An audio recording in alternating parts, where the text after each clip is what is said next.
Bien, vamos ahora a tener el estudio por medio del catecismo mayor. Lo retomamos después de unas bastantes semanas en que no hemos podido hacerlo, por una razón o por otra. Entonces, nos toca ahora la pregunta número 30. La pregunta número 30 que leo y es la que vamos a estar considerando hoy, ¿no? La pregunta número 30 dice: ¿dejó Dios a todo el género humano perecer en su estado de pecado y de miseria? Y la respuesta dice: Dios no dejó perecer a todos los hombres en su estado de pecado y de miseria, en que habían caído por el quebrantamiento del primer pacto, llamado comúnmente pacto de obras, sino que, por su puro amor y misericordia, libertó a sus elegidos, sacándolos de tal estado e introduciéndolos en uno de salvación por el segundo pacto, generalmente llamado pacto de gracia. Bien, y podemos mirar ahora también las citas que nos da este texto. Primeramente, Primera de Tesalonicenses, capítulo 5, versículo 9, que es el texto de la frase: Dios no dejó perecer a todos los hombres en su estado de pecado y de miseria. Entonces, Primera de Tesalonicenses, capítulo 5 y versículo 9.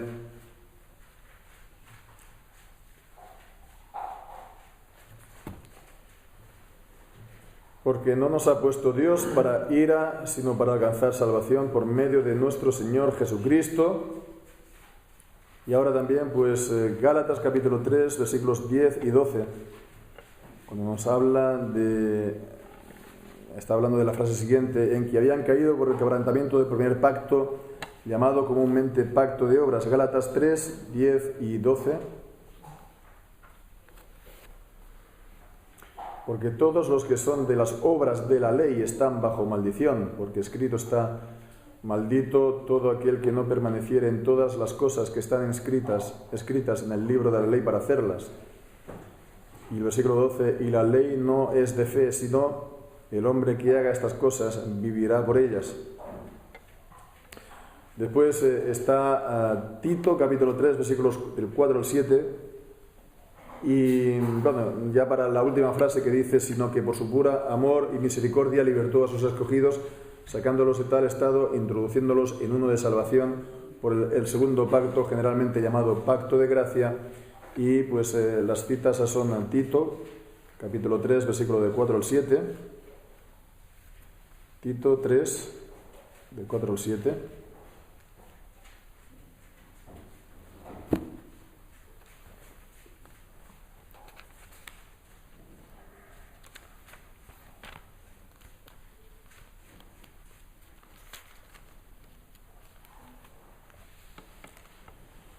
Pero cuando se manifestó la bondad de Dios, nuestro Salvador, y su amor para con los hombres, nos salvó, no por obras de justicia que nosotros hubiéramos hecho, sino según su misericordia, por el lavamiento de la regeneración y de la renovación del Espíritu Santo, que Él derramó en nosotros abundantemente por Jesucristo nuestro Salvador, para que, justificados por su gracia, llegáramos a ser herederos según la esperanza de la vida eterna. Después también volvemos a Gálatas capítulo 3, versículo 21. Gálatas 3, 21.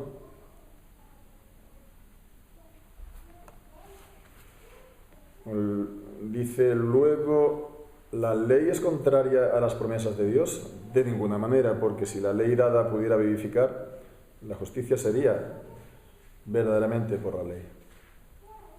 Y después, por último, Romanos capítulo 3, versículo del 20 al 22. Romanos 3, 20, 22.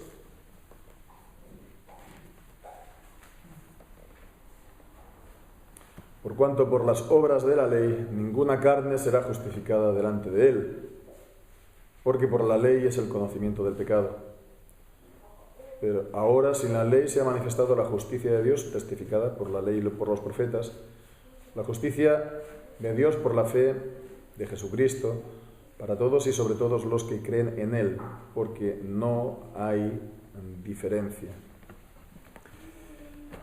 Bien, entonces, ya digo, estamos ahora retomando, ¿no?, estos estudios. Habíamos llegado en estos estudios al capítulo, a las preguntas 29, ¿no? Habíamos visto pues entonces desde todas las doctrinas acerca del ser, los atributos de Dios y después la creación, ¿no?, la creación de Dios, su providencia y las obras de la providencia de Dios.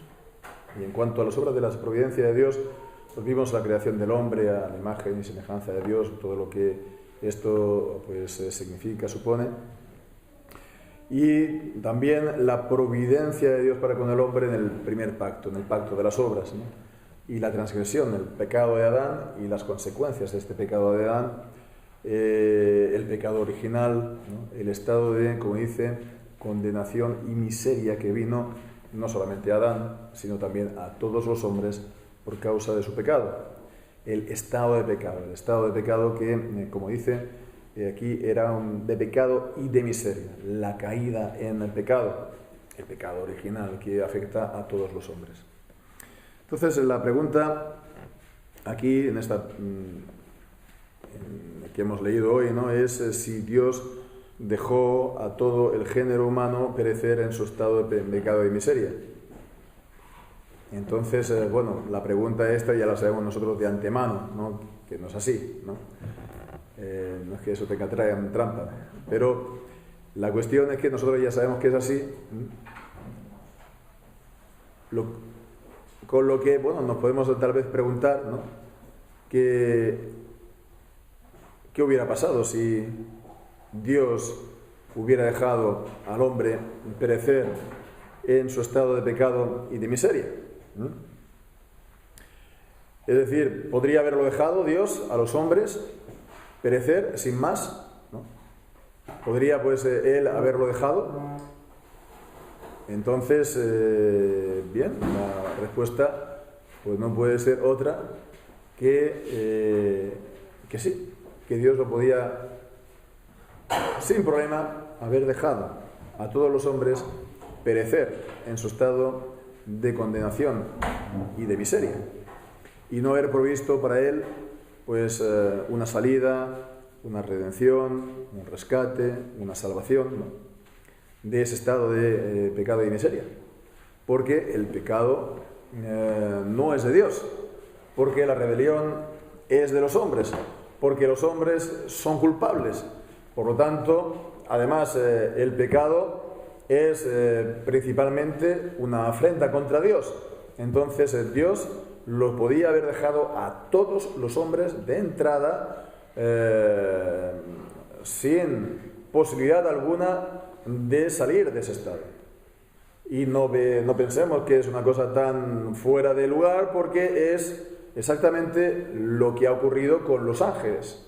Los ángeles que cayeron, Dios no proveyó para ellos una posibilidad de rescate, una posibilidad de redención. ¿Y por qué no lo hizo? Pues porque Él es el soberano y Él pues no quiso, no tuvo a bien que hubiera redención para ellos. Entonces, ¿Dios fue injusto en hacerlo? Por supuesto que no. Precisamente está mostrando su justicia inflexible para con ellos. A aquellos ángeles que pecaron, Dios los ha guardado bajo prisiones de oscuridad a la espera del juicio. Entonces, podría haber sido así perfectamente con los hombres. Dios podría haber dejado en ese estado de condenación a todos los hombres hasta el día de juicio, y entonces, una vez ahí, pues ser condenados y lanzados al infierno, y no hubiera cambiado nada acerca de Dios. Entonces, dicho de otra manera, no hay ninguna necesidad de parte de Dios. Dios no tiene ninguna necesidad, ni para ser más bueno, ni para ser... Él no tiene ninguna necesidad de salvar a nadie, de manera que si el Señor los habría condenado a todos, Él seguiría siendo absolutamente justo, y si salva a alguno, por lo tanto, es para su alabanza, para la alabanza de su gracia, de su misericordia, de su bondad. Y entonces eso es precisamente plantear las cosas, ¿no?, sobre el terreno correcto, para después, nos puede esto ayudar, ¿no?, a encarar bien las cosas, ¿no? Si no todos son salvos, ¿no?, pues si como que muchas veces se está acusando a Dios, ¿no?, de que Él no es bueno si no provee salvación para todos los hombres. Él de hecho no lo hace. Él de hecho no lo hace, y Él es justo. Y nadie puede decir nada acerca de la extensión de la salvación, ¿no?, porque Él no está en ningún modo bajo ninguna obligación de salvar a todos, ni siquiera a un solo hombre. Por lo cual, si Él lo hace, es para su alabanza, de su gracia. Bien, pues entonces, si hay, por lo tanto, además, salvación, pues entonces es simplemente esto una muestra más de su misericordia. De su misericordia. Y es algo que también hemos visto aquí en Timoteo, ¿verdad? Ahí en Timoteo, en Tito capítulo 3. En Tito capítulo 3 habla de...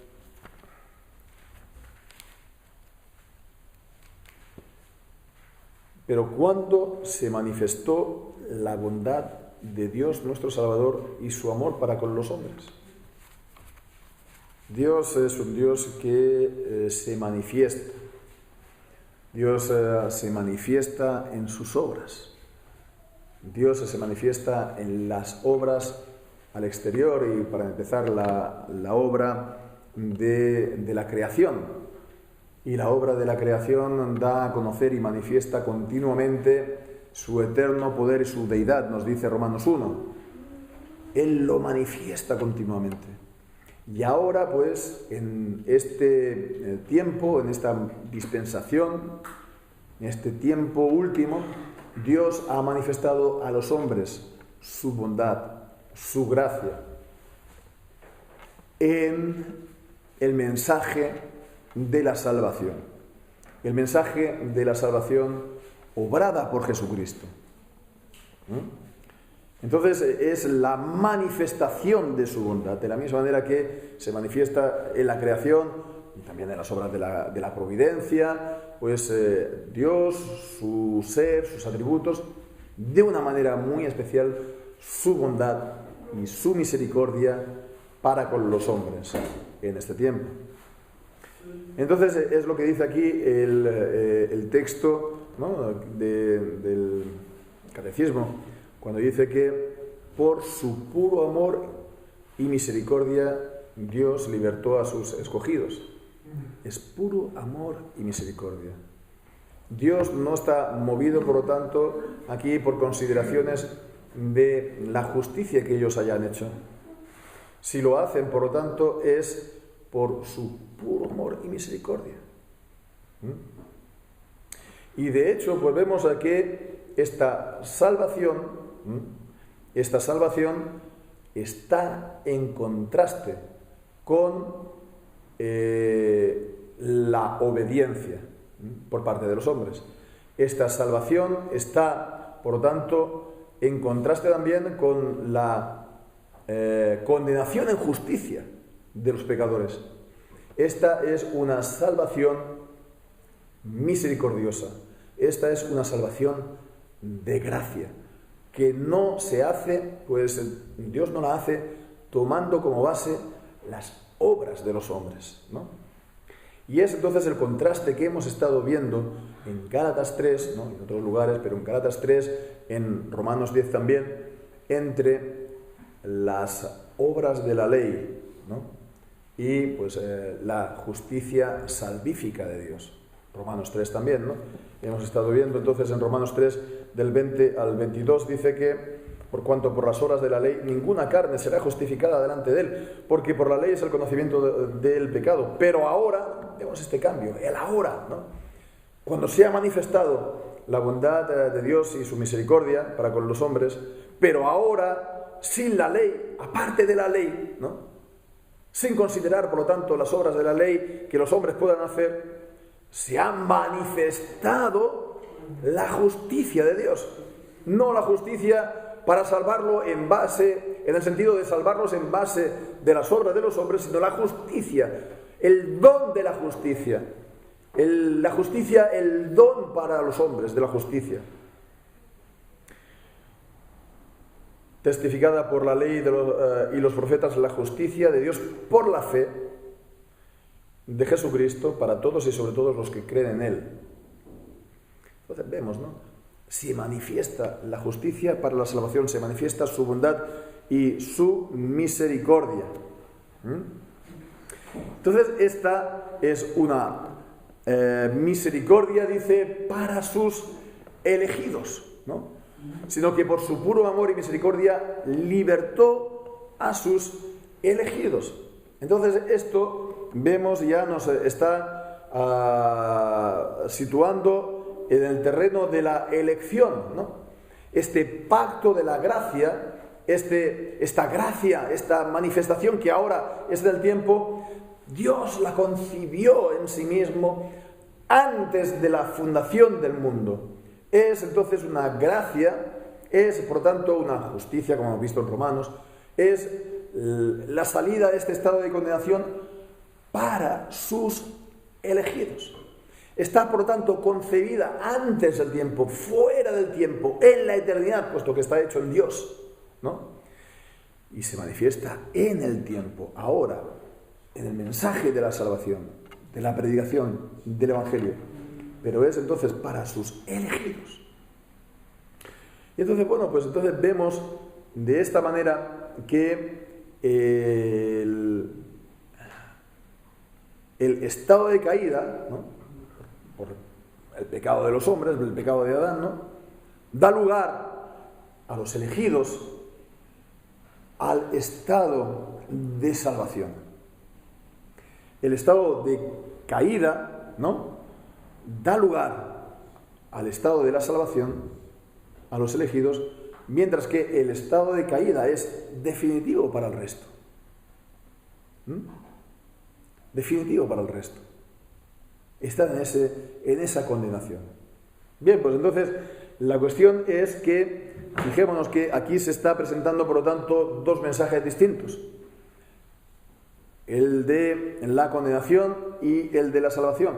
El del primer pacto que habla del pacto de las obras y el segundo pacto que es un pacto de gracia. Hay entonces esta diferencia, este contraste entre los dos, ¿no? Y bueno, es lo que podemos estar viendo, bueno, continuar viendo en esta tarde, ¿no? Como introducción precisamente a la doctrina del pacto de la gracia, que es lo que dice, lo que viene a continuación, ¿no? Las preguntas que vienen 31, 32.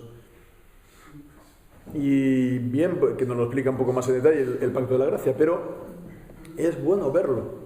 Es bueno, pues, esta introducción que nos da esta pregunta, que estos dos pactos son dos pactos con Dios. Dios hace dos pactos distintos con el hombre y pues son, pues eso, son por un lado pactos con Dios, ¿no? Entre Dios y el hombre, pero también son fundamentalmente distintos, ¿no? Primeramente, pues vemos que ya hemos dicho, ¿no? Que el pacto de obras da lugar al pacto de la gracia, ¿no? En la historia, para los hombres, ¿no? que vienen a la salvación, que por la fe, entonces, en Dios, en sus promesas, en Cristo, entonces vienen a la salvación. Antes estaban en pecado y por el nuevo nacimiento, el llamamiento eficaz y el nuevo nacimiento de Dios, entonces están en el reino de su luz admirable, que dice el apóstol Pedro. Entonces, al que está en el pacto de la gracia, es un estado de salvación, dice aquí el catecismo. Es un estado definitivo de salvación, que comienza ya aquí en la tierra, ¿no? Por la fe que el Señor da, pero por la inmutabilidad de Dios, por la inmutabilidad de sus propósitos, pues esto hace que Dios le vaya a mantener en sus caminos. El que comienza en vosotros la buena obra la va a continuar hasta el día de Jesucristo, y pues Dios le da el don de la perseverancia. Ciertamente es necesario perseverar hasta el fin para ser salvo, pero Dios da esa perseverancia. Pablo a los filipenses dice que estoy convencido de esto, ¿no? Que el que comenzó en vosotros la buena obra la perfeccionará hasta el día de Jesucristo. Entonces, el que cree en mí, dice Jesús, tiene vida eterna y no vendrá más a condenación, pues ha pasado de muerte a vida. Dice, no vendrá más a condenación. Por supuesto, se tiene que mantener en la bondad y la misericordia de Dios, pero Dios se encarga de ello. Dios se encarga de ello por la obra eficaz de la salvación en Él. Evidentemente, eso comporta también la actividad del hombre. Eso también comporta que nosotros creamos, que nosotros pues estemos con el Señor, que nosotros nos esforcemos en la gracia, crezcamos en el conocimiento y en la gracia de Dios, y también pues nos apartemos del pecado. Todas las exhortaciones de la Biblia. Las exhortaciones de la Biblia pues están ahí, son necesarias, ¿no? Y nos son dadas como el medio por el cual nosotros vamos a estar mantenidos, vamos a ser mantenidos. Entonces no es sin medios, no es pues, bueno, soy salvo y ya está, y no, Dios nos da sus pasos por camino y nos da también su gracia para que podamos llevarlo a cabo. Entonces es un estado de salvación, es un estado también de justicia que recibimos, ¿no? Se ha manifestado la justicia, dice en Romanos capítulo 3, en Filipenses también capítulo 3 nos habla de ese estado de justicia por la fe. Filipenses capítulo 3,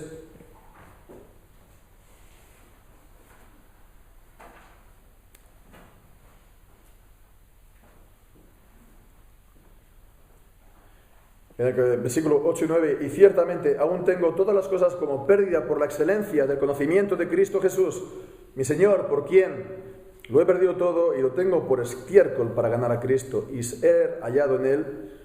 Dice, no teniendo mi justicia, que es por la ley, sino la que es por la fe de Dios, la justicia que es de Dios por la fe.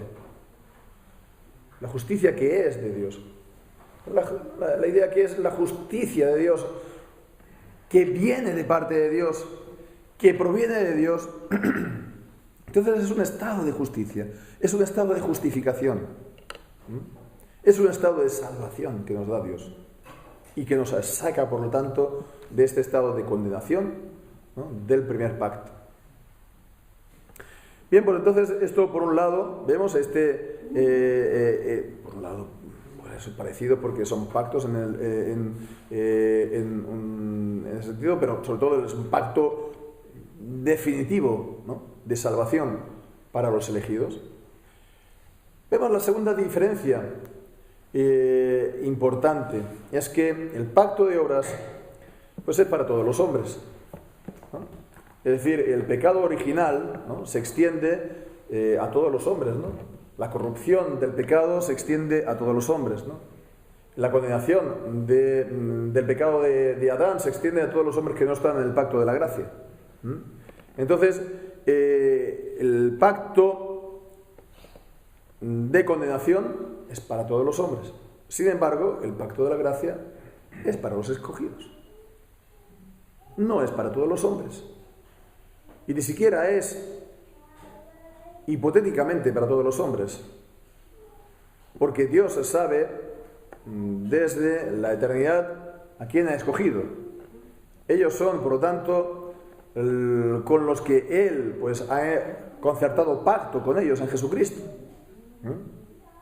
Esto es una diferencia pues importante, que uno es universal y el otro es restringido, es limitado. Y nadie puede decir, mira, porque es limitado, pues Dios no es bueno, o Dios es injusto porque tenía que haber hecho esto para todos los hombres. ¿Por qué? ¿Por qué? Porque Él tenía que haber salvado a todos los hombres. Si Él ha querido escoger en Cristo a una cierta cantidad de hombres, ¿quién le dirá a Dios qué haces? ¿Quién dirá al hombre que es injusto? ¿Se ensoberbecerá pues la masa de barro al alfarero que la está formando, no? Como dice en Romanos 9. ¿Quién le puede decir a Dios? Si Él hubiera dejado a todos perecer, Dios seguiría siendo bienaventurado y justo y excelso y sublime por toda la eternidad. Nadie le podría decir absolutamente nada. Si salva a un pequeño grupo, ¿quién le puede decir por qué no ha salvado al resto? ¿Quién eres tú para decir a Dios lo que tienes que hacer o no? ¿Eres tú acaso mejor que Dios? ¿Eres tú acaso estás más alto que Él? Entonces es el pacto de gracia solamente para todos los hombres. No para todos los hombres, sino para sus escogidos. Y ni siquiera llega la administración del pacto de gracia a todos los hombres. Ya no es solamente que, pues se llega a ver, que sí, que está para todos, solamente para los escogidos, ¿no? Pero podría ser que el pacto llegase, pues, a todos los hombres, ¿no? Pero es que ni siquiera es así. No lo vemos esto en la Escritura, no lo vemos esto tampoco en la práctica. Los cristianos no somos los 7.000 millones de habitantes que están en la tierra. Los cristianos son solamente, no sé, supongo que seremos minoría, ¿no? Y de entre todos los cristianos, pues la gran mayoría de ellos son nominales. Es decir, que verdaderamente, realmente ellos no son cristianos. No tienen la fe en Cristo, no conocen a Cristo como su Salvador, no tienen fe en Él.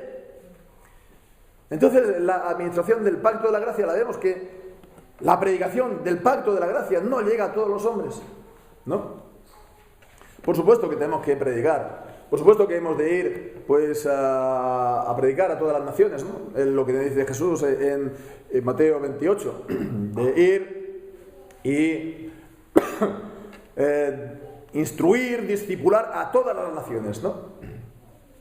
Ir a todas las naciones y entonces pues instruirles, discipularlas a ellas. Bien, pues perfecto. Pero vemos que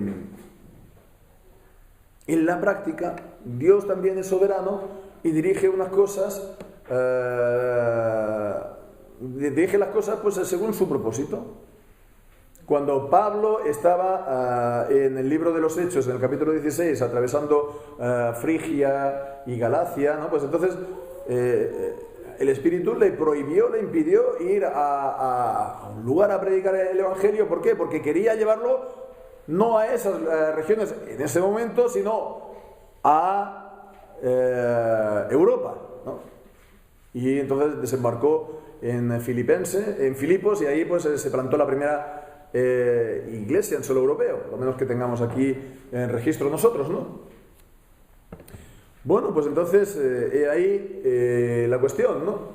Dios es el soberano y Dios dirige también la evangelización, Dios dirige también las misiones, Dios dirige también pues el resultado de las misiones, el resultado de la predicación del Evangelio, ¿no? Esto no quiere decir que si hay una misión, pues esta va a ineludiblemente ser coronada por el éxito en términos humanos, como los hombres lo entienden, ¿no? De que se va en 2-3 años a hacer una gran congregación y a los 5 o 6 años se van a ver 3 o 4 congregaciones más y a los 50 años van a ver centenares de congregaciones. A veces se ha dado en la historia, gloria a Dios por eso.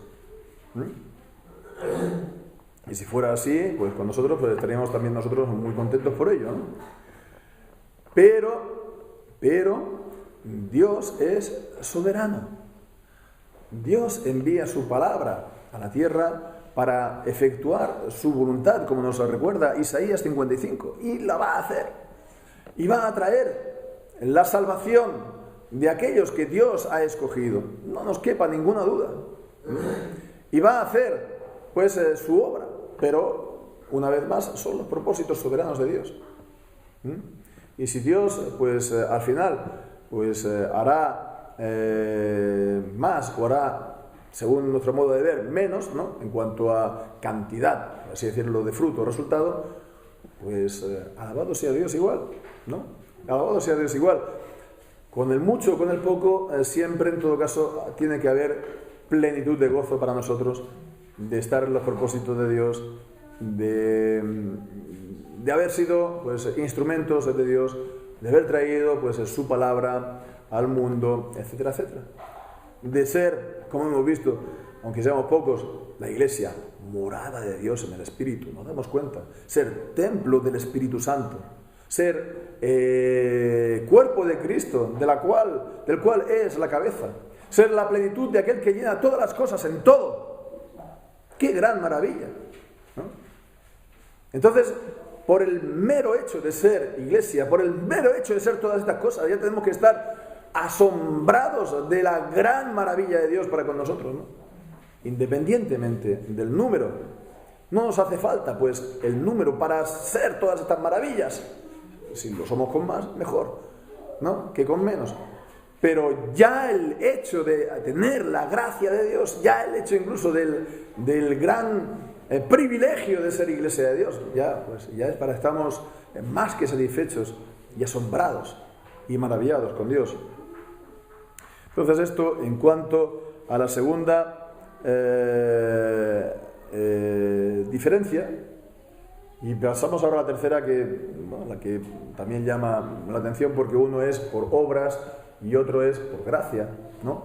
Es lo que sobre todo incide tanto Romanos 3, Gálatas 3, Romanos 10 también, ¿no? Que se habla de estos dos principios, ¿no? El principio de la ley y el principio de la gracia. El principio de la ley, que es la justicia de la ley. Aquel que haga esas cosas vivirá por ellas, ¿no? Y el principio de la gracia es, simplemente el creer con fe al anuncio del Evangelio, a la predicación de Cristo. Entonces, son dos pactos. Es pacto con Dios, pero uno está basado en las obras que los hombres, que Adán podía hacer en el estado original, lo podía hacer, estaba en su capacidad, y la otra está basado en su gracia, en su clemencia, en su misericordia, en su puro amor, como hemos visto también, como dice, ¿no? Entonces vemos, Dios dio un pacto a Adán. ¿Por qué? Porque él era justo y santo, Adán, y estaba obedeciendo la ley de Dios, ¿no? Pero que por su obediencia por sí misma no alcanzaba, ni alcanzaría nunca para comprar la vida eterna. Es lo que dice en la Confesión de Fe en el capítulo 7 de Westminster. Es una condescendencia voluntaria de parte de Dios. Como, por así decirlo, ponerse a su nivel, ¿no? Rebajarse en cierto sentido, acomodarse, se puede decir, ¿no? Para que, entonces, sin más ni más, por mucho que tú estés obedeciendo, la vida eterna, el participar de la vida de Dios de esta manera, es algo tan fuera de tu alcance, porque estamos hablando de lo infinito, ¿no? Y tú eres una pobre criatura. Entonces, para tenerla, Dios dio ese pacto, ¿no? Y está basado, por lo tanto, en las obras, ¿no? En la obediencia, en mantenerse en obediencia, en no transgredir el mandamiento, ¿no? Dio ese mandamiento puntual, ¿no? Concreto del árbol del paraíso. Bueno, pues entonces, bien, pero por otra parte, el pacto de la gracia es que Dios ha cumplido los requerimientos de su justicia y nos da su justicia. Cristo ha cumplido esa justicia. El Hijo de Dios, el Hijo unigénito, se ha hecho hombre y ha cumplido, por lo tanto, los requerimientos de ese pacto, del pacto de las obras, ¿no? La obediencia perfecta, tanto en la vida como en la muerte. Se hizo obediente hasta la muerte y muerte de cruz, como dice Filipenses 2. Un cumplimiento del pacto. Y entonces, con ese pacto cumplido, nos da su justicia. Y somos justificados. Somos hechos justicia de Dios en él, nos dice Pablo. Y de esta manera, por lo tanto, para nosotros, en lo que respecta a nosotros, no está basado en nuestra obediencia, aunque el pacto sí que está basado en la obediencia, la de Cristo, a nuestro favor. Él, que no conoció pecado, por nosotros se hizo pecado, para que nosotros fuéramos hechos justicia de Dios en él. 2 Corintios capítulo 5. Bien, pues entonces vemos que de esta manera, para nosotros, en lo que a nosotros toca, es de gracia, es de misericordia. Porque Dios no nos pide esta justicia de obras, de obediencia, que sí que le pidió a su Hijo para nosotros. Sí que sigue siendo también la justicia de las obras, no está completamente excluida, por supuesto, ¿no? Sino que está, se puede decir, canalizada a través de Jesucristo, ¿no? Y la recibimos nosotros a través de Él. Pero en lo que a nosotros nos toca, desde nuestra perspectiva, decimos, es un don, es la gracia, es la misericordia de Dios, ¿no? Pero, por otra parte, y aquí acabamos, fijémonos que esta misericordia y esta gracia, esta justicia, todo esto no es algo amorfo, sin forma, sin cuerpo, ¿verdad? Sino que nos lo da en la forma de un pacto, ¿no?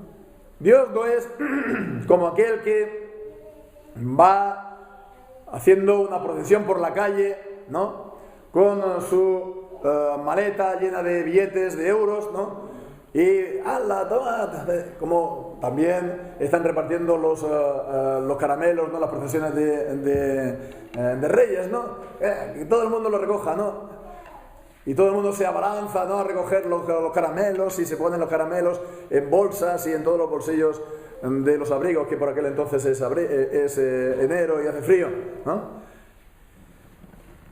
Bueno, no es así, exactamente. Sí, Dios pues nos llama a todos en pues eso, a su gracia, a la salvación. El anuncio también, cuando se predica el Evangelio, es para todos aquellos que están oyendo, ¿verdad? Es el libre ofrecimiento del Evangelio. Esto no hay, por lo tanto, tampoco ningún problema en este sentido. Pero no es amorfo en el sentido de que es sin más ni más, ¿no? Yo te salvo, yo te salvo sin más y ya está salvo, ¿no? No sé si me explico, yo creo que sí, ¿no? Es en la forma de un pacto. Es en la forma de un pacto solemne. Es en la forma de un pacto también que atraviesa el tiempo histórico, de generación a generación. Es un pacto en el que Él es el soberano y tiene también, por tanto, sus súbditos, su pueblo. Es un pacto, es una alianza, ¿no? Fijémonos que los pactos, las alianzas tienen una gran importancia, incluso en nuestra mentalidad, decíamos esta mañana, la humanista, etcétera, etcétera, el humanismo, etcétera. También en nuestra mentalidad humanista, el pacto la idea del pacto es fundamental. Porque detrás de nuestra configuración, ¿no?, social está la idea del pacto social, ¿no? Y en el fondo esa idea del pacto social es algo etéreo, intangible, es como si fuera una concepción metafísica. Una concepción metafísica que está detrás de la configuración social actual. Es un pacto, pero fijémonos, es un pacto a nivel horizontal, un pacto entre criaturas, un pacto entre iguales, ¿no? Mientras que el pacto que estamos hablando es un pacto entre el soberano Dios, eterno, infinito Dios, el sublime y el excelso, que habita en la eternidad, y los hombres, que son menos que nada, ¿no?, más bajos que los gusanos en comparación que Él. Y sin embargo Dios accede a ligarse en pacto con ellos. Dios, que es fiel y que guarda sus promesas del pacto. El pacto es entonces una relación de mutua fidelidad y lealtad. Y esa es la cuestión, ¿no? Dios ha querido, por lo tanto, hacerlo así, ¿no? Porque es algo que está basado en el mismo ser de Dios, en la misma relación entre el Padre y el Hijo, en ese pacto, ese acuerdo entre ellos, desde antes de la fundación del mundo, de llevar a la salvación a sus elegidos. Fue un acuerdo trinitario entre las personas de la Trinidad. Está basado en el mismo ser de Dios. Entonces, fijémonos, ¿no?, la importancia de este pacto, de guardar la lealtad a Dios en el pacto, de guardar también todos los requerimientos del pacto, el cual principalmente, en cuanto a la salvación, es por supuesto la fe, ¿no? Es la fe en Cristo y en sus promesas, pero también guardar entero el consejo de Dios y sus palabras y sus promesas. En hacerlo hay grande galardón. Hay también, pues, las bendiciones. Dios ha ligado sus bendiciones de una manera especial a guardar sus palabras. Dios es un Dios de orden. Hablábamos esta mañana de la salvación, podemos verlo como Dios pone orden en las vidas. Dios es un Dios de orden. La salvación es una salvación de orden. Hay un orden en la salvación. Y lo ha querido hacer entonces bajo la forma del pacto, y hay que guardarlo entero. Ya hablaremos de todas las consecuencias de esto, ¿no? Y también el terreno de los sacramentos, ¿no? No voy a incidir otra vez en ello porque me van a repetir que soy monotemático y a lo mejor, pues, hasta así medio lo sea. Pero es también importante porque hay que guardar el pacto. Todas las promesas, todas las palabras de Dios son puras, son santas, son importantes, y es así como estamos ligados con Dios y recibimos, pues, su salvación a través del pacto. Él pone las disposiciones como soberano, hemos nosotros de cumplirlas, pero bueno, la gran noticia, la buena noticia, la gran maravilla para nosotros es que el Señor nos da a sus amados la capacidad para ponerlo en práctica, para guardarlo y guardarlo, ¿verdad?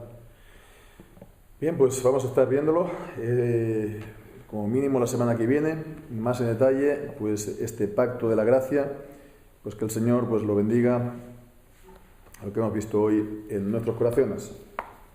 Amén. Que así sea.